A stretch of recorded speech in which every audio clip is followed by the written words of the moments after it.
Yo, I have four, and I must say, Emma Makwaba, Eba, hour of liberation, so. Ahana ye kan sunsumu edi ye ene abrabomu ehintasem. Sabe mi a mi di dwumadi ehu dwuma ye frame sofumame ade a efe. Obetimi a subscribe ye wo YouTube page ya a wo hwe so. Obetimi a subscribe. Uwi afi wa share e de ama afoforo so ahye bi. Sabe odifo wa ha. Ono na oyene no ebesua hyebremu asem ehintasem ene edi ya asem ewiye brei onyame de sa ehintasem ne edi ye ensem no adom no enti papa ye ma akwa aba ya me do so no pepa cho ye busa godin na erade wa kire wa kire afan kakra kire ya da erade ase ya frame prophet adefo me was for friend Christ Love Gospel Ministry ehia Kumasi your main branch and as your headquarters ewo Accra Achimota Kingdom me chia me so for penny Apostle Collins efiri so etiefo se de msi kan no odifo na ya bo apin no enti tena se na hwe me na follow me na yentie nsem a odifo ewo emaye yo papa wa ba odin a kire ba bi a wo ye wie yi de ya te honhom papa e se ye buta se honhom ewo wo okay wonderful ya da erade ase therefore no kre enipa bebre ka honhom ewo ho ani ho honhom ewo ho spirit exists honhom wo se honhom ni ho a onyankopon ni ho Bible say onyankopon ye honhom enti so onyame ye honhom dia e kire se honhom no two Bible so onyankopon de form dot ere bo nipa e na ohu nkwa ho me bu nipa the sa honhom no onyame bu nipa mu e ye honhom Genesis chapter 1 verse 3 Bible say no onyame honhom butu nsuo na ni verse 2 no onyame honhom butu nsuo na ni de kire se honhom ye de papa apart from onyame honhom no honhom foforo bi san wo ho bi ma na wonderful if it ase no onyankopon honhom e na wo ho the spirit of God eno na na butu nsuo na ni e Genesis chapter 1 verse 2 na ebra Satan sorry etia onyankopon or rebel against God obofo pani no etu Lucifer ede na ba asase wo so ena ye benya honhom ye dwane ahantan honhom ye nibre honhom enti sa honhom be ye Satan wono na Genesis chapter 3 or call Garden of Eden ekoso Eve ene Adam ehwe enti say ya ba benya honhom ye no ye onyankopon honhom ye honhom ye papa ene wo bonsam honhom ye honhom bone ye honhom papa nti pato sa honhom we nyina we onyame abode oh yeah enyame na ebo sa ahombre nyame na ebo wo kai Genesis chapter 1 verse 21 ewo ho me pato kan na oso onyankopon bo nsubuwa akese ene enketo ahodo sene ya onsutie onyankopon ene bo ye into on the field day wo kan to aso a onyame bo wo mo on the field day enti onyame bo sa ensuo mu mua no eja eyiba enti onyame na bo wo papa pato honhom ebi din ne sei really asem to be say ya bo honhom ni nyira on say erade de sa adom na manye ne ahonhom na ahonhom din ni wo mo operations dia na me adom ya che but ene no me bo ahonhom be kakra bi edi na afi no bia wo pese ya kan na asem na ya wo honhom an kin na yenim Satan e wo ho yo on ya kan the old serpent na dragon na ya kan ya wo honhom ba ko wo ho a wo no so efre no Beelzebub omo no o ka kire Jesus say wo yusu sa ahonhom wo ya honhom money nyina so pe ene ye wo maamon ono so deal with money ena ye wo Lilith or Debbie be kan ho asem ena ye wo Behemoth ono so o te say na ntwi wudi sere o wa asase we so ena ye wo ba ko bi wo so ye friend Israel ono wo wi o te sa na na ono no pejia ne nsase ya na taban no bie mu a e kateni two o say bie na taban ni mu a wo sim frama kwan e man frama ma asase we so to na me bo ne se wo de na taban e be sim frama e bo fi sa o be si sa frama na se be ya e me ha asase ene ye wo ba ko wo so no so da nsu ye friend Leviathan ono so da nsu na wono ya o da nsu na wono no o da nsu o te se crocodile denche o da nsu e na me nan esi asase we so e na ne konko bi into ono o wa free operations wo ye adwuma nsu na adwuma bi wa asase so e na wo nsu to utime ne zif ye adwuma utime ne behi e ye papa me pacho wo pese me bisa se enye sa Leviathan no na ye friend ma me watam o Debbie maame wata ye sub agent of Leviathan maame wata she Leviathan ase nti me fa me say otumfo wo amahe Oh, mo ɛhyɛ n'ase ɛna amahe nso wɔ mo edi ku te sɛ president wɔ hɔ na wɔyi ne ministers so nti minister ɛnyɛ president nti maame wata na ayɛ ka maame wata nyɛ lɛbi ata maame wata ne tu no nti wɔn sɛ wɔn kura maame wata sunsun ne maame wata ahoho wɔwɔ n'adwuma sɛdeɛ ɔyɛ no operation mɛmi hu obi okura maame wata ahoho mu ɔde adwuma bi no small boy kusa ɛyɛ agorɔ na ɛwɔ bɔ no so yo ahɛfoɔ mu tie o ɛnna wɔde yɛ bɛkɔ di gu paa nti yɛaso ne pɛɛni ne hwɛ ne tie no wɔ asopam na yɛnwie no na wo so wanya wo deɛ ɛho baabi a wode w'abrabɔ no yɛ dɛ ɛɛfa sɛ wode fa Leviathan side o sɛ so wode fa maame wata side a papa yi bɛkyerɛ mu ama yɛn nyinaa yɛ dɛ yɛho nti yɛsan akɔ ne so bie papa me deɛ kaa me nko a wɔn a wobɔ mu din nyinaa ka mpɛ sɛ yɛ base on Leviathan because maame wata a yɛyɛ gu ne sɛ wɔyɛ kɛseɛ no ɛnɛ no koraa no yɛyɛ hu sɛ sɛ ɛne ne tumi koraa wɔde edi yɛn so asase so no sɛ ɛyɛ ketewa nti mpɛ sɛ yɛ base on Leviathan no na yɛhwɛ ne nnwuma ne ne dwumadie ne nneɛma a ɔreyɛ no wɔ asase so yɛka Leviathan adeɛ ma a Job ehunu Leviathan wɔ Job chapter 3 verse 8 Job ka sɛ wɔntɔme da yɛwɔ no na wɔn dɔme da no koraa ndɔme saa obi otime dɔme da bi atimi kenya Leviathan nti Onyankopɔn ɛntimi ɛdɔme saa Leviathan nti Job ɛbrɛ wɔkɔ ɔhaw mu no na wɔnim baabi ɔhaw no firi sɛ wɔnyɛ nipa bɔne mu ano Nyame pɛ sɛ ɔkyerɛ sɛ ɛnyɛ bɔne asɛm na mmom ɔhaw no ɛtoo no ɛyɛ biribi na ɛma no ɛtoo amanneɛ bebree wɔ abrabɔ wei mu ɛnsa kotutu nipa kristofoɔ yɛhunu baabi efiri ɛnyɛ bɔne na wayɛ ɛnyɛ biribi a na mmom baabi efiri no you have no idea ɛyɛ honhom ɛno nti na ɛni kwan sɛ yɛde yɛ spiritual life edi adonti na mihunu obi a wɔde sunsum nneɛma edi agorɔ ayɛ na ne ho yɛ mmɔbɔ ne ho yɛ mmɔbɔ nti Leviathan a wɔsi yɛ nkwa Leviathan edi mɛsɛ maame wata yɛ Leviathan agent wɔyɛ n'adwuma yi afa n'adwuma nti aide obi a wɔsi okura marine spirit aide obi a wɔsi okura marine spirit okura tumi ya nti asase wɔ so bɛti na yɛ bubu wɔ paa onhyɛ na mɛnkyerɛ ne sɛ ne tumi na yɛ kete ɛte sɛ pii obi bi oyi so marine spirit yɛ ka tumi a onyam na tumi wɔ na mama mɛsɛ Leviathan ɔyɛ bɛka mo ho asɛm mɛmo ohunu sɛ Leviathan ɔte sa no ma ɔte sa no ma ɛwɔ Nyankopɔn na onyame ama me tumi na Leviathan ama no wata yɛ adwuma no ɛte sa no ma wɔ Nyame sɛ ma no wata wɔyɛ te sɛ deɛ enti yɛwɔ adeɛ bi wɔ hɔ a Bible sɛ nimdeɛ ne ma yɛ nti ne ma ɛyɛ time betwa sɛ ofi bɔ Nyame tumi Bible sɛ ɛnyɛ ni mogya ne honam na yɛne wie mo tumfo woyɛ o Kristoni a ma wɔ Christian life ehia wo yi yɛmra Leviathan no so okay Job chapter 41 verse 1 to 5 na Awurade sɛ Leviathan obi ani wo betumi ɛde hook ato ne sɛ bra na Job free sɛ Leviathan yɛ fish but Awurade kyerɛ sɛ wɔyɛ just ordinary fish na mmom okura tumi honhom ntuntumi mfa bra ɛnto no ɛnkokum ne ma wɔ mawe woka Genesis Job chapter 41 verse 1 to 5 na yɛnkum no ɛma yɛ mawe yɛmfa ne nidwa sɛ mekɔtɔn no te sɛ deɛ makye fish na mekɔtɔn wɔ mu no dabi Leviathan okura tumi wɔyɛ honhom a wɔyɛ very powerful but wɔn ɔnyɛ adwuma sisi sɛdeɛ Satan ɛnyɛ adwuma no wɔn agent ɛna wɔn deploy wɔn a wɔn yɛ adwuma na obie nanum na wɔkasa nanum na obi a ɛte sɛ gya Job chapter 41 verse 19 yɛtie Awurade asɛm egyatana afiri n'anum ogya ntutuo firi emu ogyatana efiri n'anum so obie nanum a ɛyɛ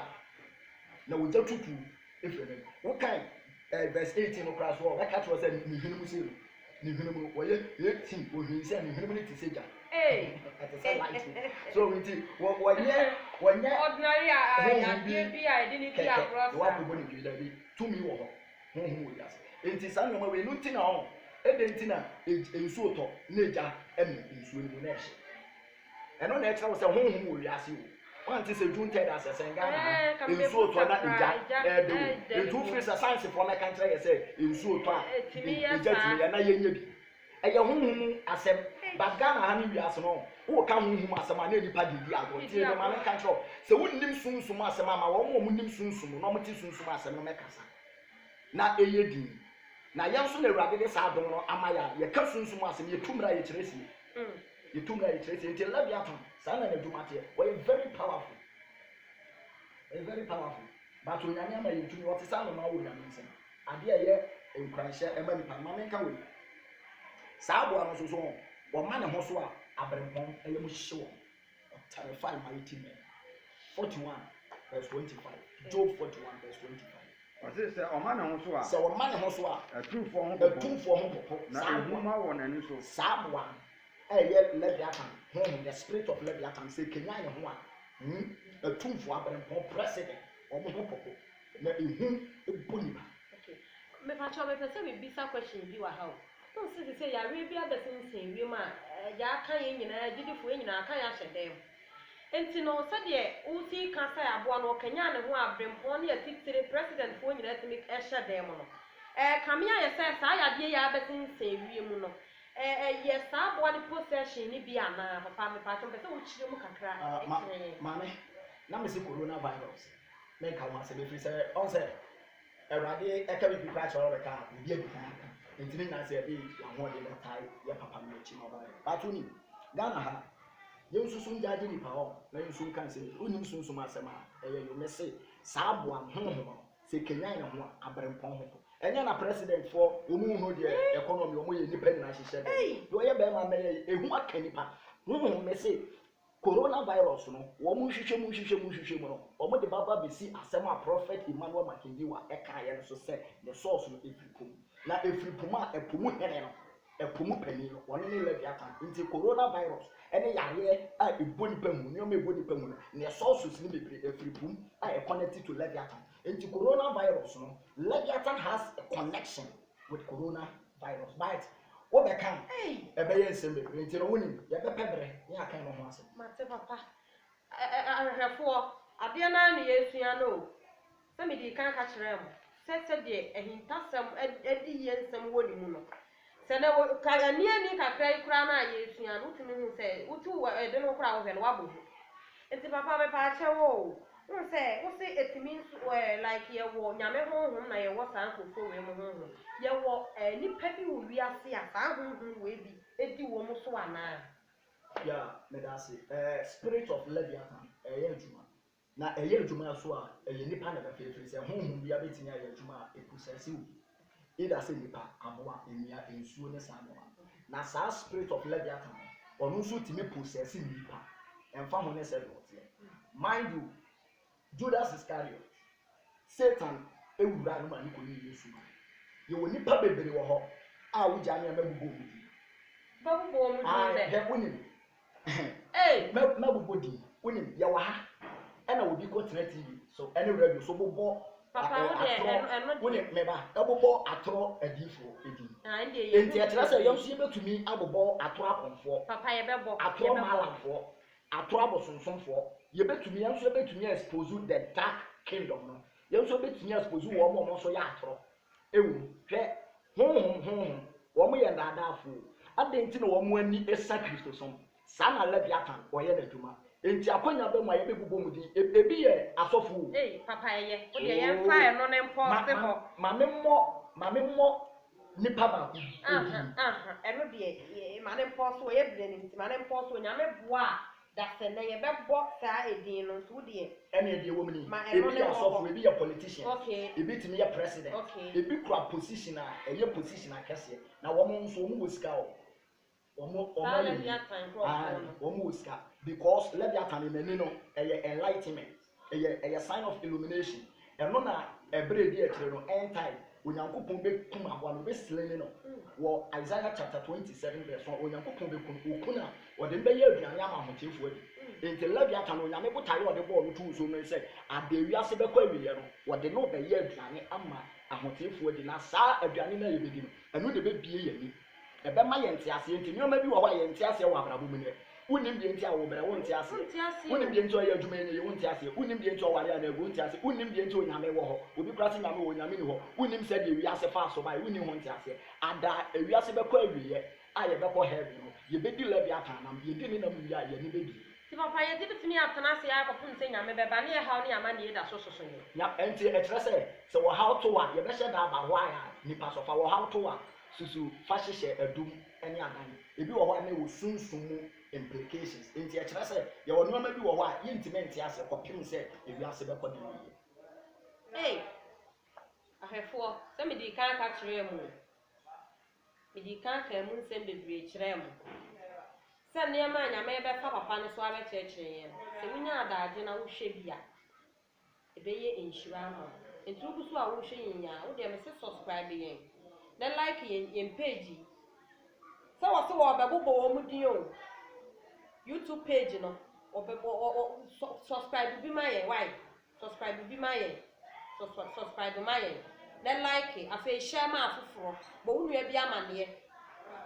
na wo nua no nso follow yɛn so what you say wo nua no nso follow yɛn na bere ya yɛkɔ ya yɛte ha afofo like omo ɛwɔ saa group no bi bɛbobɔ afofo di enti papa so obɛbɔ omu di ma na nyɛ ɔnwan obɛtumi abɔ enti nyame boa da sɛnɛ yiwasum na fee wani na tie sɛ obɛbɔ bi din na yɛso yɛ hu sɛ die bɛsisi ne wɔ ma yɛ dɛ anante ayɛ dɛ afa ti yɛbɛsan akɔ yɛn papa hɔ biem ɛyɛ busa no like baabi a ɔwɔ ɛne sɛ ne telephone number ɛne na kyerɛ akwan ne te wɔ YouTube ne Facebook ade bi a yɛbɛtumi ayɛ deɛ bɛnya afolo no nti yɛsan abɔ ɛpne yɛn papa biem nti papa yɛbɛtumi anya wo number pɛ sɛ wode wo number bɛto dwa bi a na obi follow na like ɔpɛ sɛ wɔfrɛ problem bi ɛwɔ hɔ because de wosi ne yɛkɔ no ɛfa saa spiritual aspect ne deɛ woyɛ number 1 nti no yɛpɛ sɛ wode wo number ɛto dwa kakra na wokyerɛ w'akyerɛ akwan kakra nso ɛma yɛn yɛda ase ansa na mede ne social media handles to dwa no ma meka asɛm wei Leviathan no yɛnta me sɛ mɛbɔ di no ne mɛma asɛnso bi ɛnɛ na nyame yɛ adom yɛhyia bi wɔ a yɛde ɛbɛdi aba wɔn ekura spirit of pride wɔyɛ dwa ne ani bere wɔn na yɛ wɔn ɛpɛ wɔkan 34 na wɔbɛka kyerɛ wɔn na yɛ wɔn pɛ na obi ani asase wɔ so a wɔn ne yɛ pɛ enti da bia no wɔn pɛ sɛ wɔn ne bɛyɛ pɛ sɛ yɛ dabi wɔn pɛ sɛ wɔn ne bɛyɛ pɛ wɔn kura saa wɔn pɛ sɛ wɔn ne bɛyɛ wɔka sɛ wo bi kyɛn kura na yɛ ne saa na wɔn so tie enti ɛbɛ bɔ mu nsi ebi yɛ asɔfo ebi yɛ politician ebi yɛ ahemfo ebi yɛ sɛ ti ɛbɛ bɔ mu na wɔn nim nipa bi kɔ ɔhaw mu nipa bi kɔ amanyɔ onim baabi efiri ɛnu ti na awurade afrɛ yɛ mu bi sɛ yɛma nipa nhunu nipa baabi a wɔhaw ɛne amanyɔ yɛ dɛ efiri na aboa onipa ebi a na wɔhwɛ wɔ ɔhaw wɔ amanyɔ wotu ho anam wonim baabi efiri ɛtɔ da na ɔde hyɛ bɔne ɛtɔ da na ɛyɛ wɔ sɛ yɛ bɛyi ɛtɔ da na ɛyɛ wɔ sɛ bi a wayɛ bibi tie wobɛtumi ne yɛn ahyia ne communicate ne adi nkɔmɔ na afei no yɛakyerɛ wo sɛnea sunsum nneɛma teɛ na aboa ama nneɛma ayɛ yɛ ama wobɛtumi afolo yɛn ɛwɔ YouTube Prophet Adeɛfɛ na afei ɛba Facebook so a wobɛtumi afolo yɛn wɔ Safo Enoch anaasɛ Prophet Adeɛfɛ Instagram nso ɛyɛ Prophet Adeɛfɛ na afei nso me WhatsApp so anaasɛ me telephone number ɛyɛ 0542 10 30 97 wobɛtumi ne yɛdi nkɔmɔ na awurade ɛbɛfa yɛn so ama wɔyɛ nhyira awurade nhyira